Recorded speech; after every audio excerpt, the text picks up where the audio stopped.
ఏ car ఉండేదండి అప్పుడు మీకు? అంబాసిడర్. Ambassador car. ఏసీ ఉండేదా దానికి? ఏమన్నా ఏసీ? ఏసీ ఉండేది కానీ మామూలు ఏసీ. ఏసీ కూడా 1 పాయింట్ పెట్టాలి. ఓకే, 1 పాయింట్ పెట్టాలి. 1 పాయింట్ పెట్టాలి. మళ్ళీ అలాగే జాగాలు ఆపుతున్నామంటే 5 నిమిషాలు 10 నిమిషాల ముందే ఏసీ ఆఫ్ చేయాలి. ఓకే. బాడీకి టెంపరేచర్ రావాలి. టెంపరేచర్ వచ్చినాక ఆయన దిగుతుండే. ఓకే. మళ్ళా వచ్చాక ఏసీ వేయద్దు. ఆయన కూర్చున్నాక ఒక్క పాయింట్ పెట్టాలి. ఒకటే పాయింట్ పెట్టాలి. ఫుల్ పెట్టుకొని కూర్చొని దర్జాగా చెయ్యి సాపుడు ఇట్లా అట్లా లేదు. ఆయన కార్లో కూడా డిసిప్లిన్ గా కూర్చుంటాడు. చక్కగా ఆయన సీట్ కూడా కదలదు. బట్ట కూడా ముడత కాదు. అంత డిసిప్లిన్ గా కూర్చుంటాడు ఆయన.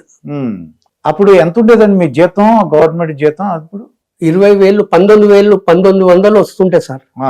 20,000 వచ్చేది. 20,000 వచ్చేది. అప్పుడు చాలా అగ్వనే ఉంటాయి కదా సార్. అంత అవును. ఇప్పుడు పెన్షన్ ఎంత వస్తుందండి మీకు? ఇప్పుడు 60,000 వస్తుంది పెన్షన్. 60,000 వస్తుంది. ఇప్పుడు ఉన్న ఈ ఇల్లు మీకు ఆయన ఇచ్చిందనా? ఎన్ని గజాలు ఇది? ఇది గవర్నమెంట్ కొనుక్కున్నా సార్. నేను గవర్నమెంట్ దగ్గర కొనుక్కున్నారు? మున్సిపల్ డిపార్ట్మెంట్ లో కొనుక్కున్నా. ఓకే. 100 రూపీస్ మొదలు చాలాన్ కట్టాలి. 100 రూపీస్ చాలాన్ కట్టినా, అలాట్ అయినాక మళ్ళీ అమౌంట్ కట్టిన. ఈ ఇల్లు అలాట్ అయినప్పుడు నేను మున్సిపల్ మినిస్టర్ దగ్గరనే ఉన్నా. ఓకే. వడ్డే నాగేశ్వరరావు. ఇక రేపు ఎలక్షన్, రేపు లాటరీ అవుతుంది. మేము టూర్ బయలుదేరుతున్నాం.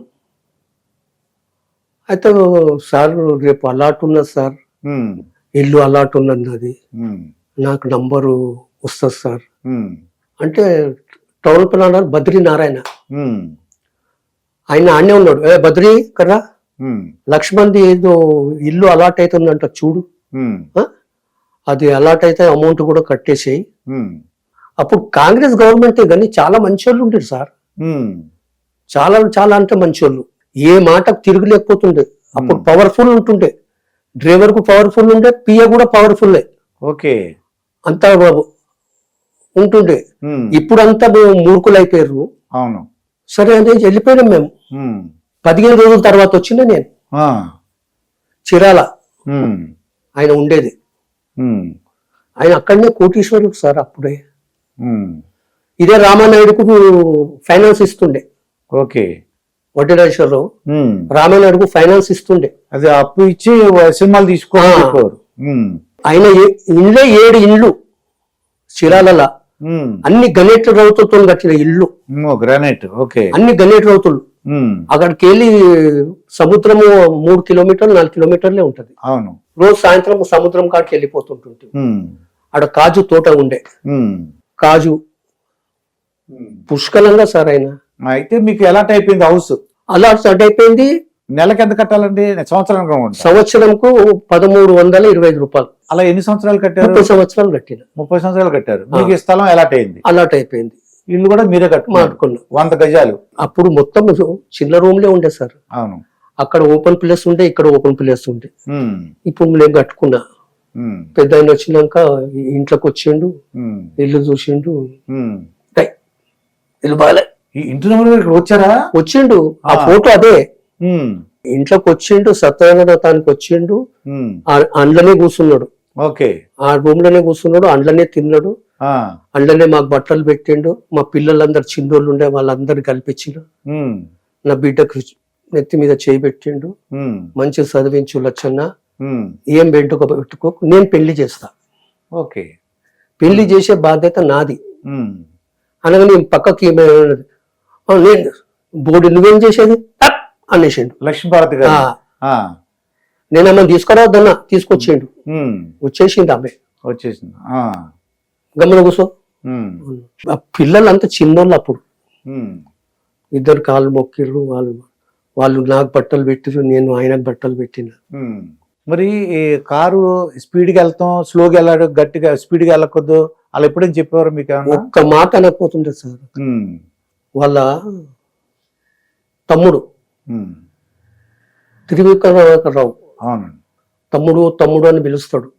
చక్కగా చాలా చాలా గౌరవంగా పిలుస్తాడు సార్. నల్గొండ పోతున్నాం, విజయవాడ పోతున్నాం. అసలు అది ఎయిర్పోర్ట్, విజయవాడ ఎయిర్పోర్ట్ ఏంటి ఉండేది? గన్నవరం అండి. గన్నవరం. ఉమ్. గన్నవరం పోవాలి. వీళ్ళిద్దరు కూర్చున్నారు. ఉమ్. నల్గొండ దగ్గర రైల్వే బ్రిడ్జ్ డౌన్ లా ఉమ్. షుడ్ బ్రేక్ ఉన్నది. Speed breaker. అది కొత్తగా కట్టిర్రు. మీకు తెలియదు అది? నాకు తెలియదు. ఉమ్. నాది కాంటెసా బండి. ఉమ్. దగ్గరకు వచ్చినాక నేను బ్రేక్ వేశారు. సడన్ బ్రేక్ వేసి మొత్తం ఇట్లా పక్కకి తిప్పారు. ఇట్లా తిప్పినా, ఉమ్. ఇట్లా తిప్పితే ఎగిరి చంబర్ బలిగిపోతుంది. Okay, chassis. క్రాసెస్ తిప్పిన ఉమ్. మొదలు ఇది ఎక్కి మళ్ళా తర్వాత అది ఎక్కాలి. ఉమ్. సడన్ పిల్లలు గుట్టంగానే ఉమ్. ఏం లేదు ఉమ్. అని కోపడేసిండు. ఉమ్. తమ్ముడు కూర్చుంటే గమ్మున కూర్చోరి, లేకపోతే ఇంకా బంటారు రాది, లచ్చన్న డిస్టర్బ్ చేయొద్దు. అది ఇంటి వరకు అక్కడ సర్ది పెట్టి అది గదమాయించి అంటారు కదా, హెచ్చరించారు. లచ్చన్న డిస్టర్బ్ చేయొద్దు, నీకు ఇష్టం లేకపోతే దిగిపో, ఉమ్. ఇంకా బండ్లరా గట్టిగా అరిచేసిండు. సారీ అన్నయ్య, సారీ అన్నయ్య, సారీ అన్న. చూడు సడన్ బ్రేక్ కొట్టిండు, బండి యాక్షన్ ఎంత ఎట్లయిపోయింది చూడు. స్టేట్ లో పోతే చెంపర్ పలిగిపోతుండే. కామ్ అయిపోయాడు. గన్నవరం పోయినాం. గన్నవరం పోయినాం అప్పుడు హరిబాబు చైతన్య రథం తీసుకొని వస్తున్నాడు. ఓకే. కోదాడ్ల వసంత నాగేశ్వరరావు హోమ్ మినిస్టర్ రోడ్ మధ్యలో నుండి డాన్స్ చేస్తున్నాడు, ఆపు ఆపు అని. ఓకే సార్ అగో వసంత నాగేశ్వరరావు డాన్స్ చేస్తున్నాడు సార్, బండి ఆపు అంటుండు. కొట్టే ఆపద్దని కొట్టే నేను అట్లా వెళ్ళిపోయాడు, పక్కకి వెళ్ళిపోయినా. జర్ర దూరం పోగానే హరిబాబు వస్తున్నాడు చైతన్య రథంలో. సార్ హరిబాబు వస్తున్నాడు సార్. విధవాన్ని ఈడికి ఎవరు రమ్మన్నారు, బండి పక్క కాపు పిలువ హరిని. ఎవరు రమ్మన్నారు ఇక్కడికి? మీరు వస్తుండ్రని. నీకు ఎవరు రమ్మన్నారు? తీసుకొని వెళ్ళిపోకరమ్మా అని నిలబడిపో. గన్నవరం దగ్గర నిలబడు. మళ్ళీ మేము మూవ్ అయిపోయినాం. మూవ్ అయిపోయినాక నా గన్నవరం కాడ ఆగినాం. ఆడ మొత్తం ఫుల్ జనం. ఆడ చూసి నేను యాపిల్ పండు ఏదో వేరే పండు అనుకున్నా. జామకాయ, ఇంత పెద్ద జామకాయ, పెద్ద జామకాయ. అది ఇచ్చాడు. ఇచ్చాగానే నాకు ఇచ్చేసిండు. సార్ నేను తినేసా సార్, ఆకలి అవుతుంది, తిను. అన్నమున్నట్టు అట్లా కొరుకొని తినేసిన. ఆకలి తీరింది.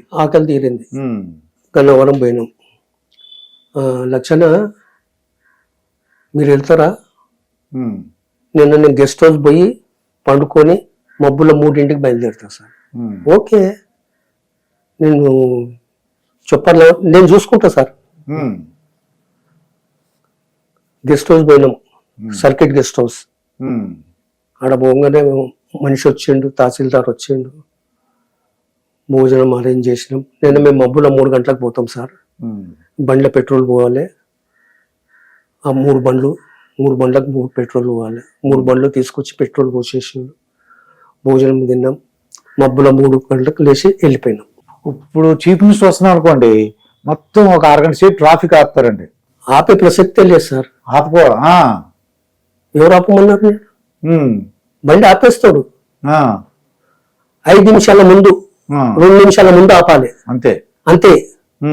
గంట ముందు, ఆపొద్దు. నాకు లైన్ కనబడద్దు, సైరన్ కొట్టొద్దు, కామ్గా పోవాలి.